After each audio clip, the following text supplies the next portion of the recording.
The world of 1914, a time of modern technology, culture, and fashion. Truly the height of civilization. Let's have a war. Everyone knew a big war was coming. France wanted some stuff back that Germany had taken from it. Germany wanted to take more of everyone's stuff, and they were building a big sexy navy that was making the British uncomfortable. These two empires thought they were really cool, but lots of different people who lived there didn't think it was so cool. And some of them had even been declaring independence with help from Russia. Everyone was talking about each other behind each other's backs.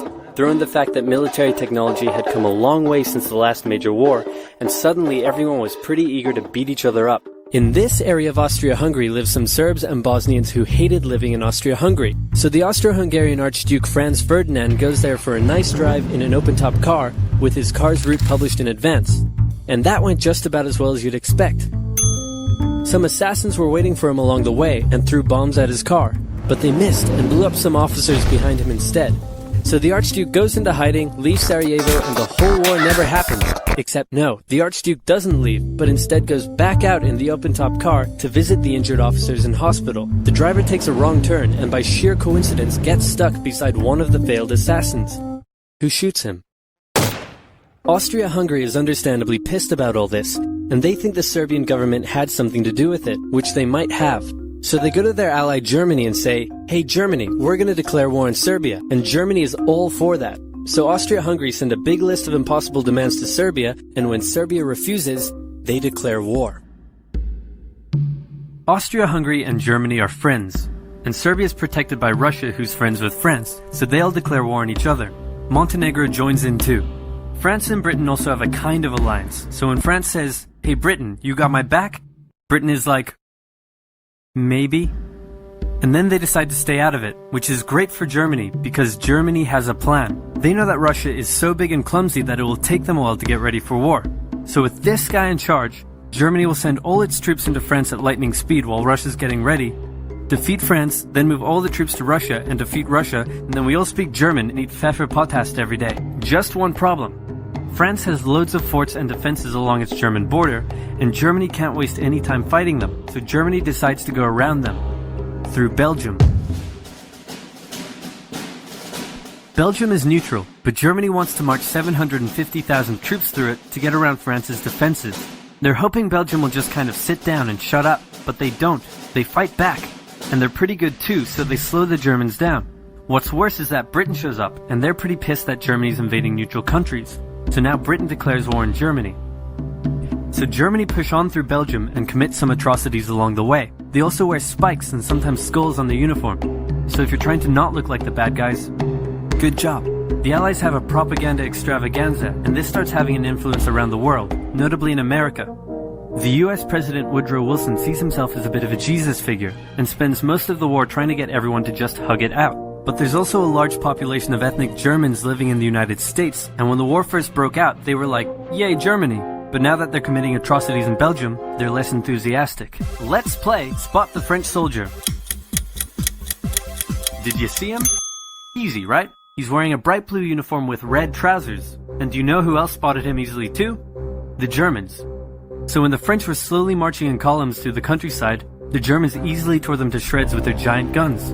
All the nations involved in this war went in with an old-school war mentality, and all of them had to update their uniforms and tactics a lot during the Great War. Because this war was going to be like nothing anyone had ever seen before. Russia's ready for war, and way earlier than expected. Hey Austria-Hungary, can you get on top of that? Oh yeah, sure, we've got this. Nope. So Germany has to send some troops back to the east to defend against the Russians. The chief of staff of the Austro-Hungarian army is this guy, and although he is handsome, he turns out not to be the best military strategist. Austria-Hungary constantly ignores Germany's advice, and then comes running back to Germany whenever they get in trouble. Austria-Hungary even gets its ass kicked by tiny Serbia, who repels all their invasion attempts at the start of the war. It's better news for Germany in the north though, where they almost completely wipe out the Russian Second Army.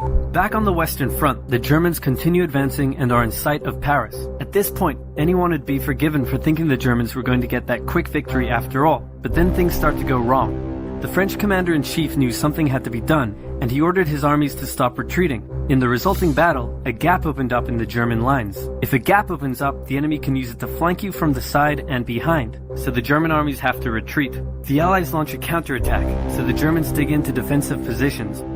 The Allies do the same. Then both sides move north, trying to outflank each other along the way. When they reach the sea, they're in a stalemate with trench systems running the whole way from the coast to Switzerland, the beginning of trench warfare on the Western Front. Here's how trench warfare works. Two opposing lines of trenches with no man's land in between. One side would pummel the other with hundreds of thousands of artillery shells, sometimes for days at a time. This had a huge psychological effect on the soldiers, leaving many shell-shocked. Then, the attacking troops would leave their trenches and rush across no man's land, a muddy wet mass of shell craters and barbed wire. The defending trench would unleash machine gun fire on the attackers, inflicting thousands of casualties. The attackers would send wave after wave until either they gave up or the opposing trench was finally overrun. There would be months of fighting and the deaths of thousands in order to gain a few meters or kilometers of land. Living in the trenches was hard work too. Corpses, mud that could swallow you whole, pools of poisonous water, rats, disease, the smell. It's insane that millions of soldiers put up with these conditions and commanders ordered them to do so for years. With both sides stuck in a hard stalemate, they knew this war wasn't going to be about taking territory, but about simply wearing each other down. The Allies had plenty of men to expend from its overseas dominions, and the British also started a naval blockade, so Germany couldn't import stuff, like food.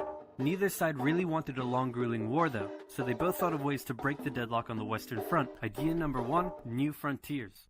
When the war first broke out, Australia was quick to take German New Guinea.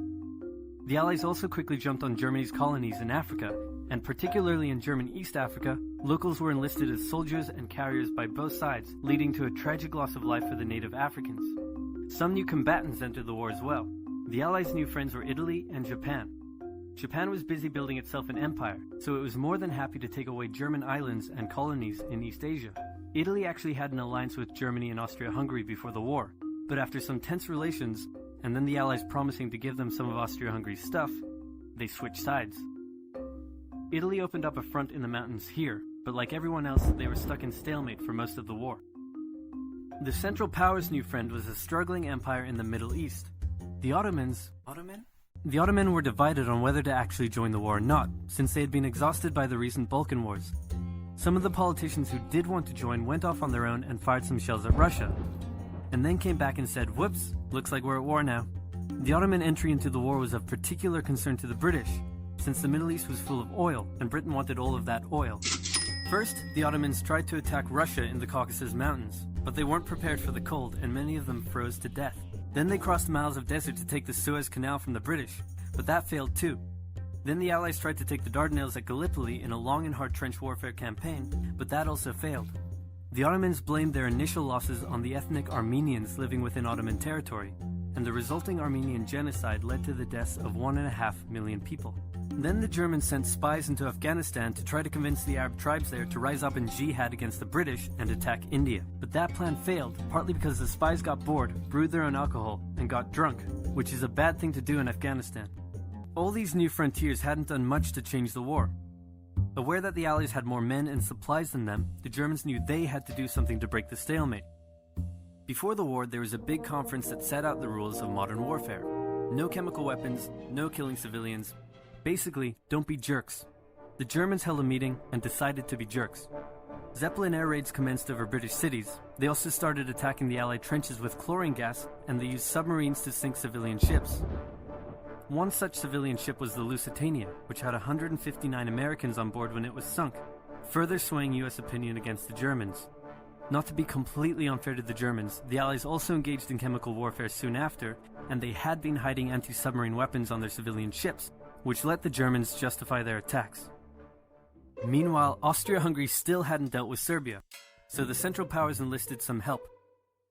Bulgaria wished it was bigger and was still bitter about losing the Second Balkan War. The Central Powers promised to make all of Bulgaria's wildest dreams come true if they helped, so they signed on, and together they knocked out Serbia.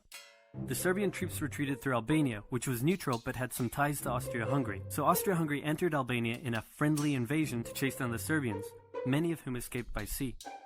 It's 1916, and a lot is happening. As if they didn't have enough enemies already, Germany added one more to the list. Portugal had been getting a bit chummy with the Allies behind the scenes, and Germany didn't like that one bit. Around the same time, the only sea battle of the war happened. Both sides had a new powerful class of battleships called dreadnoughts, but they were so expensive to build that neither side wanted to risk losing them in a battle, so they kept them in port, except for one time when they had a big fight and a bunch of them got damaged, so they didn't try that again. The UK started conscripting men to the army, so they had plenty of reserves, which is just as well because the Western Front was about to get brutal. The longest and one of the bloodiest battles of the war started when the Germans launched an attack around the French city of Verdun. The French defended it desperately, leading to hundreds of thousands of casualties. Under pressure, the French called on its allies to do something to draw the Germans' attention away, so the British started their own long and brutal fight, the Battle of the Somme, with 60,000 British casualties on just the first day. It was also here that the British first used one crazy brand new piece of sci-fi technology. The Russians had been getting pushed back further and further into their own territory, but in response to the French call for help, they began a huge offensive, and did really well until they ran out of supplies and got stuck. Seeing how well the Russians had been doing, Romania decided now would be a great time to jump in and win the war, and then they got pounded. The Greeks were fighting amongst themselves about whether to join the war or not. The king liked the Central Powers, while the Prime Minister wanted to join the Allies. After a brief national schism, during which the country split into two, the king finally abdicated and the country reunited. With Allied help, they began a new offensive. In the Middle East, Russia was pushing into Ottoman territory from the north. The British had also made a landing in Mesopotamia to protect Persia's oil fields, and they had also sent a small army up the Tigris River to try to take Baghdad, but the army got sieged in the town of Kut along the way and eventually surrendered. A new offensive was launched from the south with all-out desert warfare. The offensive was aided by one famous British officer, better known as Lawrence of Arabia, who helped lead the Arab tribes in a revolt that wreaked havoc on the Ottoman supply lines. By the time 1917 rolled around, everyone was exhausted. There were mutinies in the French army, the German populace was starving, and the war had drained all of Russia's supplies. There was no clear winner, and it was still anyone's war. The only question now was, who was going to break first? And the answer was Russia. Tired of not eating and mad that a crazy magic homeless guy was calling some of the shots, there was an uprising in Petrograd complete with riots and strikes. The riots turned into a full-scale revolution and a new government overthrew the Tsar. Then a few months later, the Bolsheviks overthrew the new government, and they pulled Russia out of the war. This was great news for Germany, who now only had to focus on the Western Front. But there was still one problem. The pesky United States of America was looking increasingly like it was going to join the war. America had been selling supplies to the Allies throughout the war and was getting super rich off the back of it, meaning it was in fantastic shape and was dangerous to the Germans. So Germany sent a telegram to Mexico saying, "Wouldn't it be crazy cool if you guys attacked America?" But the British intercepted the message, showed it to the Americans, and that was the final straw. American troops began shipping out to Europe. This was terrible news for Germany, and they knew their only hope now was to force France and the UK to surrender before the fresh American troops arrived. It was now or never, so they started one final attack.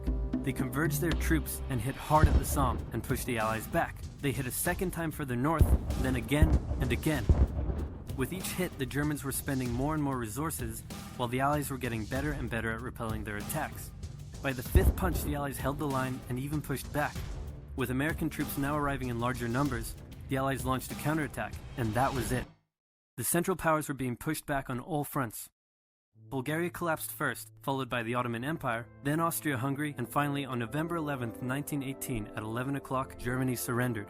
At the peace treaty, Germany was forced to reduce its military, accept war guilt, and pay the bill for the war. After indescribable suffering and millions dead, the world learnt its lesson and never had such an awful war again. For about 20 years.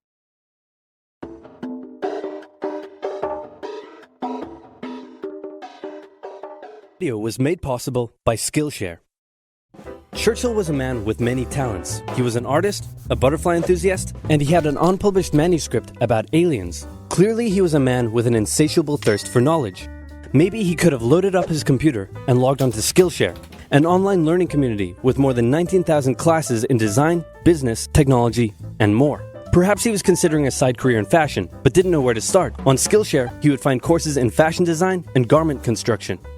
Or if he wanted to learn app design, improve his photography, or just how to make a really good quesadilla, he would have found courses for all of these and more on Skillshare. Skillshare gives you access to high-quality classes taught by genuine experts working in their field. I work heavily with animation, and I was genuinely blown away by the number of really useful courses available to me, like this class full of tips and tricks for creating vector art, or this one for creating character walk cycles. For an annual subscription, Skillshare is under $10 a month. And if you'd like to try it out first, then I've got a deal just for Oversimplified viewers. The first 1,000 people to use this link, which can be found in the description, will get their first 2 months of Skillshare for just 99 cents. Be sure to try it out using the link in the description and learn something new today. Now, without further ado. It's 1902. A young man by the name of Benito Mussolini moves from Italy to Switzerland to avoid military service. He gets big into socialism, working for trade unions, writing for socialist newspapers, advocating a violent overthrow of European monarchies, the whole shebang. This gets him in a bit of trouble with the Swiss police, so he gets arrested, sent back to Italy, set free, returns to Switzerland, is arrested again, goes back to Italy again, completes his military service after previously avoiding it, and then after a brief stint as an elementary school teacher, he finally returns to work as an avid socialist. His speeches and journalistic abilities made him famous among Italian socialists. He was anti-war, so when Italy colonized Libya in 1910, he rioted and got arrested. Then World War I came along, and once again he protested Italy's involvement. But then he thought, wait a minute, this war could bring about the social climate needed to overthrow European monarchies and bring about the socialist revolution everywhere. And suddenly he was pro-war. But his fellow socialists didn't like his new pro-war stance, so they kicked him out of the party. So then he said, you know what? I'm done with socialism. We need something new, not based on class divisions tearing us apart, but based on unity through nationality. We'll conquer the Mediterranean and reunite all Italian peoples, just like the days of the Roman Empire. I'll call it fascismo, and it will guide the Italian nation to greatness. That's all well and good, Mr. Mussolini, but what kind of haircut am I giving you? Let's go with bold.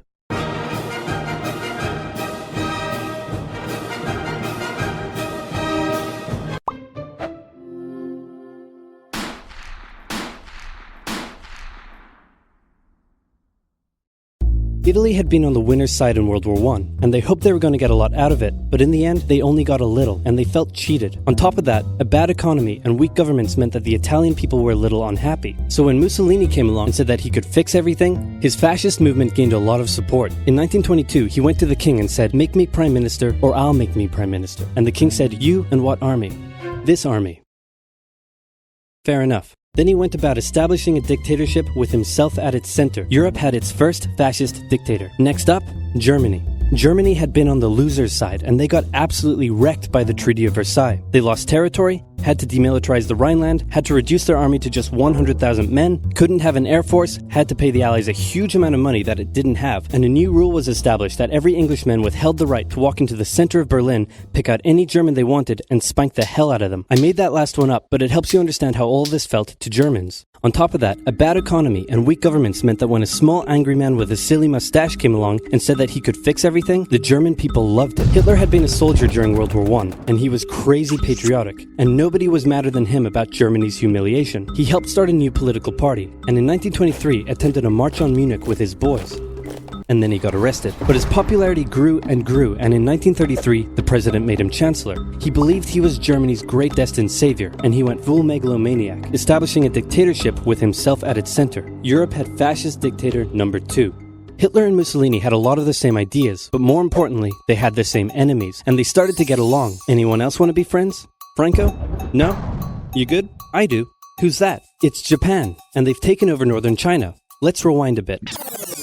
Japan had isolated itself from the rest of the world for over 200 years until the Americans showed up and said, you're going to trade with us and you're going to like it. Then the Western powers imposed a bunch of unequal treaties, meaning Japan's economy was bust. They also had no natural resources, so they decided to go get some. They went to war with China to gain a sphere of influence over Korea, and they took a bunch of China's stuff. But then the West said, hey, cut that out. And since Japan couldn't take on the West, they said, okay, I guess we'll just go home. Wait a minute, what are you doing? Taking advantage of a weakened China and setting up spheres of influence. But I was the one who weakened them. We know.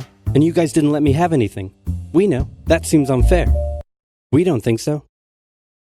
Okay, see ya. So Japan thought, screw this, and went to war with Russia, and stunned everyone by actually winning. Then they fully annexed Korea, but they didn't stop there. In World War I, they took Germany's colonies and islands in Asia. And then in an incident that was maybe staged by the Japanese army, a bomb blew up a Japanese train in Manchuria, giving them an excuse to launch an invasion and take over. So here's the situation. Nazi Germany, Fascist Italy, and Japan all believe they're racially superior, all feel hostility towards the Allies, and all want to militarize and take over more stuff. And so they did. Let's start with Germany. Hitler hated the Treaty of Versailles, and now he was ready to begin undoing it. In complete violation of the treaty, the first Luftwaffe squadrons were set up, conscription was introduced, and he pimped up his army. The Allies did nothing. Then Hitler sent his army back into the demilitarized Rhineland, giving orders to immediately retreat if the Allies showed up. The Allies did nothing. With his military re-strengthened, he could now move on to step 2.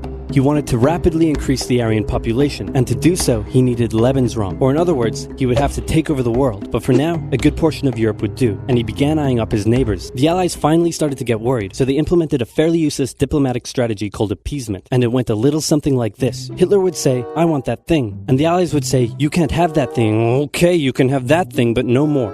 "I want that thing." And repeat. Austria, and just took it, with no resistance. Boom, this is Germany now. Next, he demanded to be given the Sudetenland, an area of Czechoslovakia with many ethnic Germans. The Allies held a meeting with Hitler in Munich and said, "Look, we're going to give you what— Hang on, this meeting is about my territory. Shouldn't I come to the meeting too?" "Anyway, we're going to give you what you want." "Really?" "Yeah." "Just like that?" "Yep." "What's the catch?" "Just sign this piece of paper promising you won't invade the rest of Czechoslovakia." "Okay." Then Chamberlain returned home victorious, waving his signed piece of paper in the air, declaring crisis to be averted and the continuation of world peace, and we built a statue of Chamberlain in his honor, and every day on the 30th of September we celebrate Chamberlain Day. Hitler's invading the rest of Czechoslovakia. What? He's invading the rest of Czechoslovakia. Oh. You lied to me. What do you expect? I'm Hitler. Not to be outdone, Mussolini also wanted to get in on the action. He thought to himself, isn't there a not yet colonized nation somewhere which is so underdeveloped that the people would be defending themselves against our tanks with literal bows and arrows and wooden spears? Oh, there is? Fantastic. And so he took it. Italy also wanted to control the entrance to the Adriatic Sea, so they occupied Albania. Then, in another incident which was maybe staged by the Japanese, gunfire was exchanged by Japanese and Chinese troops at the Marco Polo Bridge, and the Japanese launched yet another invasion against China. They swept through Beijing and Shanghai, and then advanced through the Yangtze Valley to China's then capital, Nanking. It was here that saw the worst of Japan's shocking atrocities committed against the Chinese people. Back in Europe, Germany and Italy made their relationship status official by signing the Pact of Steel. Then, Hitler turned his eyes towards Poland and the hated Polish corridor splitting Germany in two. At this point, the Allies really had to put their foot down, and they warned him that an invasion of Poland would mean war. Hitler had planned to continue his advance eastward, but he didn't want to end up fighting a war on two fronts. So for now, he made an alliance with Stalin, saying, how about we both invade Poland and split it between the two of us, and I definitely won't not refrain from not betraying you sometime in the future. Sounds good. This new alliance stunned the West. On the 1st of September 1939, German troops entered Poland, and Britain and France declared war on Germany. The Poles fought hard, but they were no match for the two giants crashing down on them from either side. Then came a period known as the Phony War, where everyone just sort of sat around not doing much. The French had launched a small invasion into the Saarland, but they maintained mostly defensive positions, and after a while decided to just turn around and call it a day. Speaking of France, the French were still super proud of their victory in World War I, and they hadn't really moved on from it. They still used horses, they dispatched messages by motorbike instead of using radio, orders from the commander-in-chief were usually pretty vague, and the troops were rarely inspected. They built a line of defenses along their German border, but didn't bother extending it all the way to the Channel, and they wouldn't launch artillery strikes against Germany out of fear of being retaliated against. In a war, they didn't want to attack the enemy. And at first the UK wasn't much better. Chamberlain still naively hoped that the war could be ended diplomatically. Instead of bombing raids, the RAF dropped propaganda leaflets over German cities, which one air marshal said likely did nothing but provide the continent with toilet paper for the duration of the war. They also only sent 200,000 men to France, while the French had mobilized millions. Both Britain and France wanted to avoid a repeat of the First World War, and so they wanted to keep the war as far from home as possible. So they turned their eyes north, towards Norway. Neutral Sweden was exporting iron ore to Germany through neutral Norway, so the Allies asked them if they could please stop exporting iron ore to Germany, but this request was refused. Then, the Soviet Union attacked Finland, so the Allies said, how about we land troops in Norway and move them across Sweden to go help out your good pal Finland, and along the way maybe take control of all your airfields. But Norway and Sweden still said no. So the UK mined the waters around Norway to force any transport ships into international waters, and they also attacked a German tanker they found in the area. Hitler realized what the Allies were up to, and he quickly moved to secure his supply of iron ore. He launched an invasion through Denmark into Norway. The Allies rushed to land troops at key ports along the coast, but Germany had taken control of Norway's airfield, and their air superiority decided the fight. The Allies had to retreat. After this slightly embarrassing failure, Chamberlain resigned and was replaced with Winston Churchill, who had a slightly different approach to dealing with the Germans. Hitler's overall strategy was similar to Germany's First World War strategy. Attack France, defeat France, knocking out the UK in the process, then turn on the Soviet Union and win the war. During the phony war, the Allies had given Hitler time to prepare his forces. Now, he was ready to attack. The Allies had wanted to place troops in Belgium, but Belgium had refused, and in a move that surprised pretty much no one, Hitler launched an invasion to get around France's defenses. The Allies charged into Belgium at full speed to meet the German invasion head-on, and it looked like a repeat of the First World War was coming. But this time, Hitler had a trick up his sleeve. Blitzkrieg. As the Germans advanced, they sent thousands of refugees westward, slowing down the Allies. Then, to the south, the French had left the Ardennes, an area full of hills and forests, pretty underdefended because they thought it was naturally impenetrable. Well, the Germans were about to penetrate it with everything they had. They smashed 50 Wehrmacht divisions through and encircled the Allied armies at lightning speed. The best of the Allied forces were now trapped. The Germans squeezed in from all sides, taking out France's best armies and nearly wiping out the British too. But they managed to make a desperate last-minute escape at Dunkirk, with British civilian ships even making the perilous journey to bring their young men home. With most of the French forces depleted, the Germans breezed through, taking Paris, and France fell. What the Germans couldn't do in World War I, Hitler had done, just like Hitler hoped that with the fall of France, the UK would also lose hope and sue for peace. But quite annoyingly, it didn't, and he needed to secure the Western Front, so he tried to force them into submission with mind games. The UK were now all alone, and Hitler wanted to emphasize that. First of all, just before France fell, Italy finally declared war on the Allies, making the UK's situation even worse.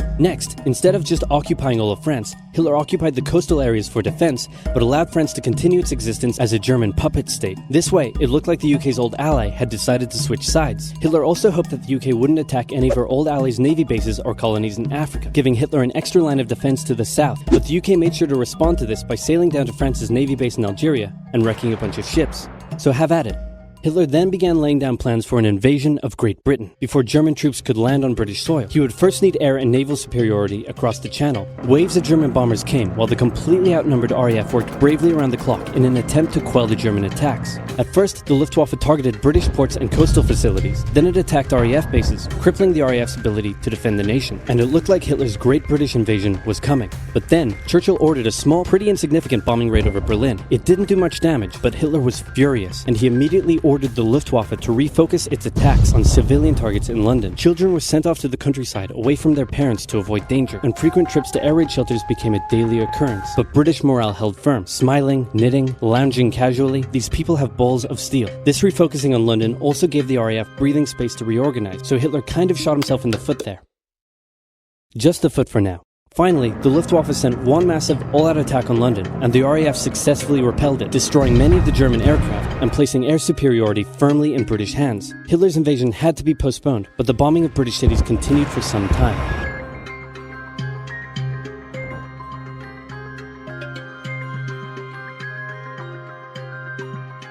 This video was made possible by Skillshare, an online learning community. Stick around until the end of the video to learn how you can get an exclusive deal just for Oversimplified viewers. So what else is happening? Well, when I said Britain was all alone, that wasn't entirely true. Many Commonwealth nations and other allied colonies had joined the war in Britain's support. They would play a key role throughout the war, particularly in the African and Italian campaigns.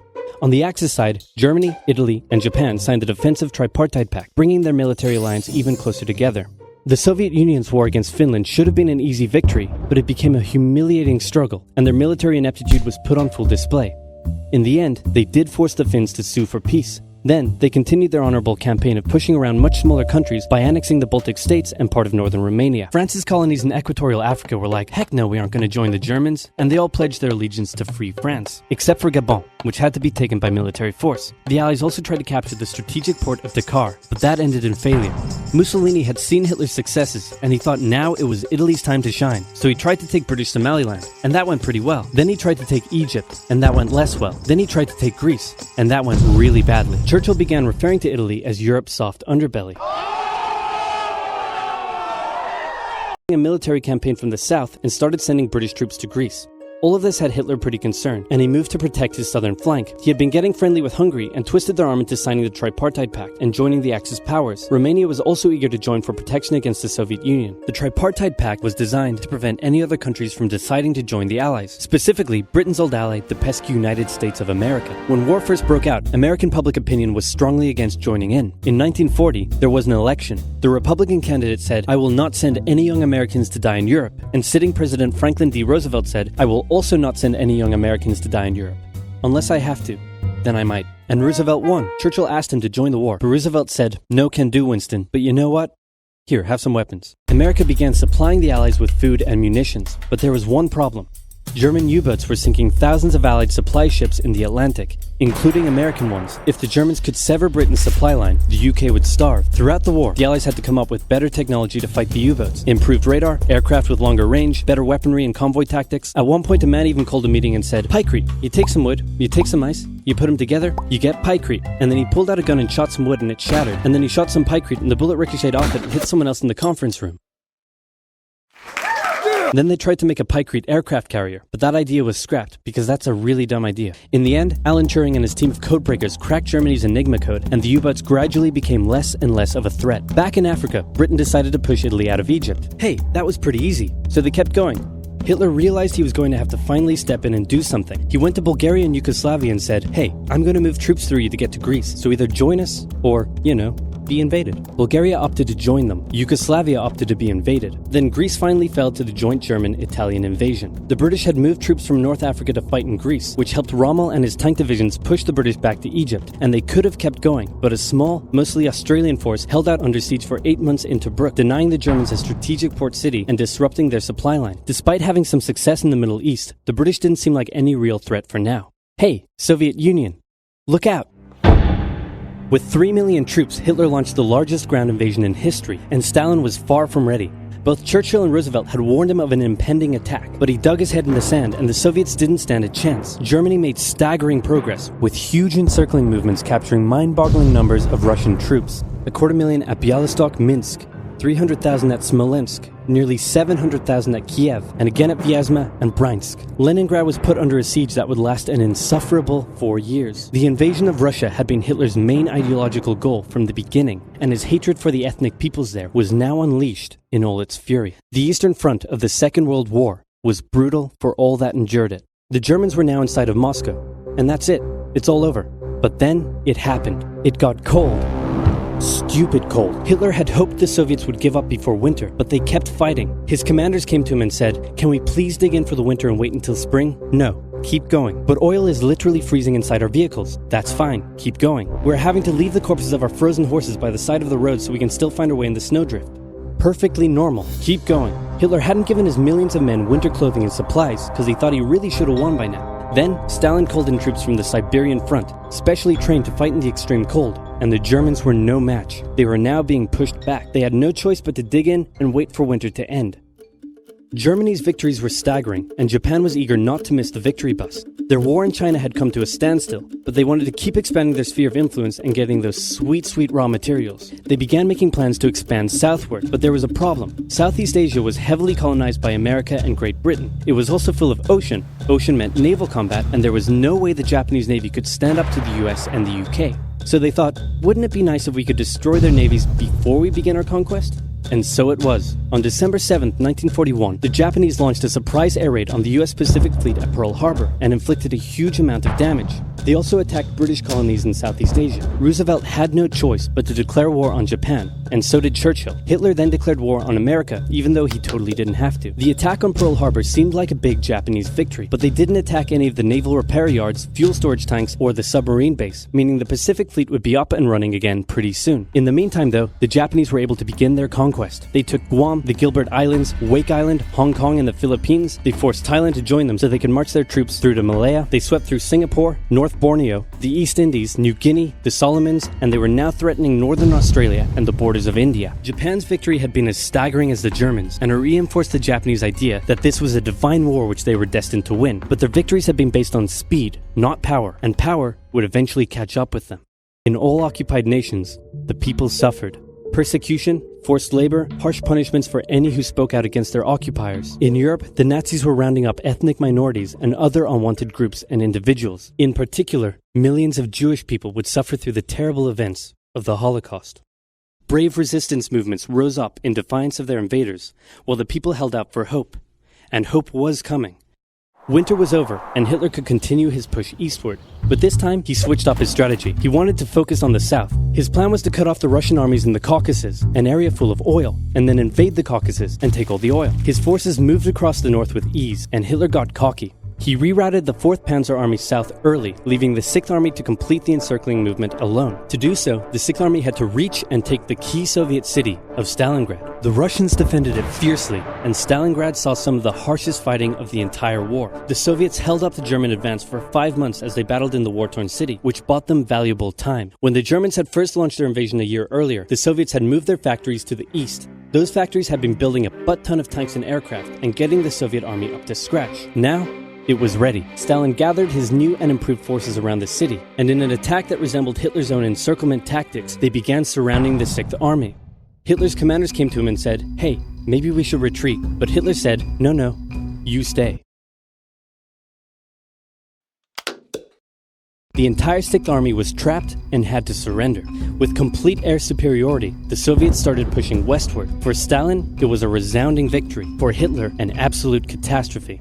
Things also weren't looking too good for Hitler elsewhere. With America now in the war, Allied bombing over German cities reached devastating levels. In Africa, the British had pushed Rommel back again. Then they were pushed back again, and finally, after a decisive battle at El Alamein, and with American and British troops arriving in the west, the Germans and Italians were squeezed out of Africa. Japan was also already seeing its rapid success being turned around. They attempted to take the island of Midway, but the US Navy was ready for the attack, and they sank Japan's carrier.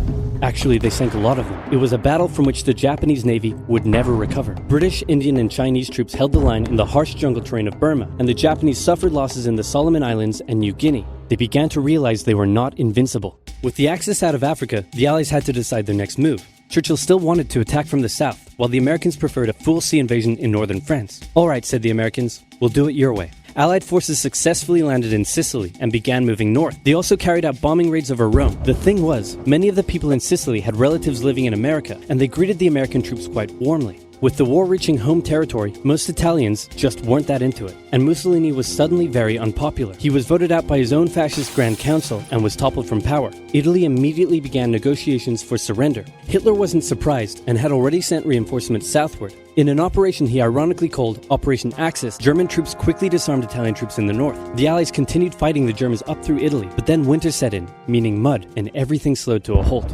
"All right," said the Americans, "let's do it our way as well." Germany had made itself a lot of enemies, and millions of Allied troops had been gathering in England as factories worked around the clock producing the war material needed for a super crazy massive the likes of which the world has never seen before invasion of Europe. The Germans knew an Allied invasion would come, but they didn't know where it would land. Thanks to Allied deception tactics, they thought there was a pretty good chance it would come at Calais, but the Allies were really going to land in Normandy because it was less fortified and the beaches were nicer. Under the careful planning of General Dwight D. Eisenhower, the invasion that had been long in the making was just about ready to go. Just one thing was preventing the launch: the British weather. For a short while, everyone sat around waiting for a decent day, and then it came. On the night of June 5th, over 1,000 bombers took off and raided coastline defenses, while paratroopers were dropped inland in a bit of a chaotic operation, tasked with sabotaging defenses and capturing key bridges to stop any German reinforcements from reaching the beaches. Early the next morning, the barrage came, as Allied ships fired a huge number of shells at the German fortifications, and then the landings. The Americans at Utah and Omaha, the British at Golden Sword, and the Canadians at Juneau. It was a tremendous struggle with a great loss of life, particularly at Omaha, but the Allied troops captured the beaches and the landings were a success. Then they began their movements inland. They took the port of Cherbourg and the city of Caen. The Americans moved south to capture Brittany. Then, in a massive disaster for the Germans, British and Canadian troops from the north and Americans from the south trapped the German 7th Army in a near wipeout encircling movement. In August, Allied troops landed in the south of France to little resistance. On one beach, all they found was a Frenchman handing out champagne. Paris was liberated, and the Germans were pushed out of France as the Allies entered Belgium. In the Far East, the Allies started to push the Japanese out of Burma, as the Americans launched a two-pronged offensive in the Pacific. In the south, General MacArthur led the push to liberate the Philippines, while General Nimitz oversaw the brutal island-hopping campaign. American forces had to make hard-fought landing after hard-fought landing on fiercely defended small islands as they moved steadily towards the Japanese mainland. The Japanese believed that the greatest thing a person could do was to die in battle, and the most dishonorable act was to surrender. As a result, they fought ferociously to the very end, and the closer the Americans got to the mainland, the more ferocious the resistance became. In February 1945, the Americans captured the island of Iwo Jima, and an intense firebombing campaign of Japan's wooden cities began. The Allies suffered some setbacks trying to liberate the Netherlands, but they were making progress and were now threatening the industrial heartland of Germany. Hitler's health, both mentally and physically, was rapidly deteriorating. Things were looking bad, and he was desperate. He said, "We need to turn this thing around, and I have just the trick. Remember a few years back when we blitzkrieged through the Ardennes and trapped the Allied forces in Belgium? Well, I'm going to do the exact same thing. Again." He gathered his forces and tried to pound them through the Ardennes. He used up the remainder of Germany's strength and resources, and he managed to create quite a nice bulge. He also trapped some American forces in the Belgian town of Bastogne. The Germans sent the trapped Americans a message saying surrender or be annihilated. When it was read out to the commanding officer, he said, "They want to surrender? No, sir, they want us to surrender."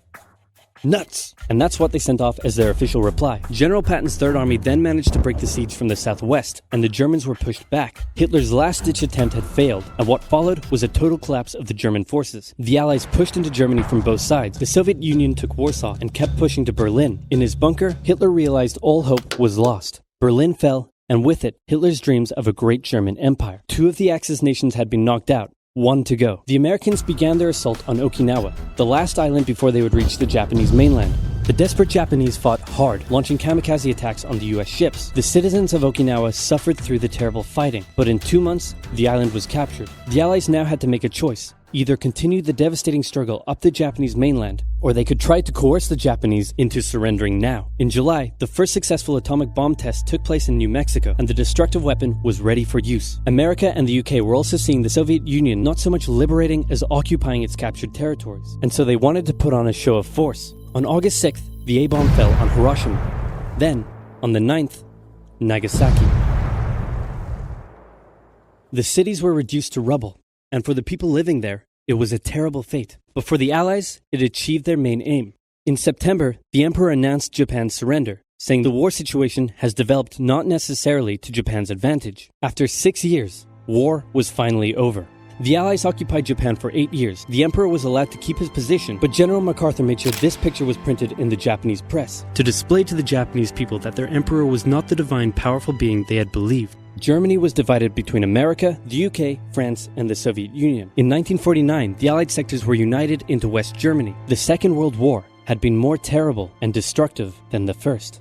In its aftermath, two major superpowers with two very different ideologies had come out victorious, and the tension between the two of them would create a new kind of war. A very, very cold one. Wow, Churchill, that looks just like me. And your app is doing really well. And this quesadilla you made is to die for. How'd you learn to do all this stuff? I used the link in the description to get 2 months of Skillshare for just 99 cents. Wow, tell me more. Okay. Skillshare is an online learning community with more than 19,000 classes in design, business, technology, and more. Premium membership gives you unlimited access to high-quality classes taught by genuine experts working in their field, so you can improve your skills, unlock new opportunities, and do the work you love. If you want to learn how to create games, you can check out the courses on using Unity or creating vector art. There are courses for software development, music production, arts and crafts, or if you want to learn how to animate like I do, you can find loads of courses for beginning animation. And Skillshare won't take a heavy toll on your wallet compared to other learning platforms, with an annual subscription being under $10 a month. If you'd like to give it a try first, then I've got a deal just for Oversimplified viewers. The first 1,000 people to use this link, which can also be found in the description, will get their first 2 months of Skillshare for just 99 cents. That's right, just 1 cent short of $1. So be sure to sign up using the link in the description, improve your skills, and learn something new today.